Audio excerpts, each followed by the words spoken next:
সিদ্ধিরগঞ্জে বিশেষ অভিযানে 18 জন গ্রেফতার, উদ্ধার 500 গ্রাম গাঁজা।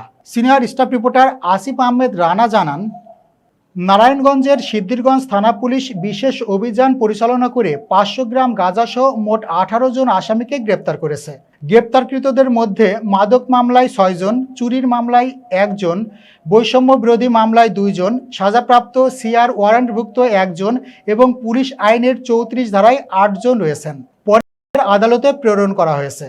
রোববার 10 মে সিদ্ধিরগঞ্জ থানাধীন বিভিন্ন এলাকায় অভিযান চালিয়ে তাদের গ্রেপ্তার করা হয়। নারায়ণগঞ্জ জেলার পুলিশ সুপার মোহাম্মদ মিজানুর রহমান মুন্সি এর দিক নির্দেশনায় এবং সিদ্ধিরগঞ্জ থানার অফিসার ইনচার্জ মোহাম্মদ এমদাদুল হকের নেতৃত্বে এ অভিযান পরিচালিত হয়।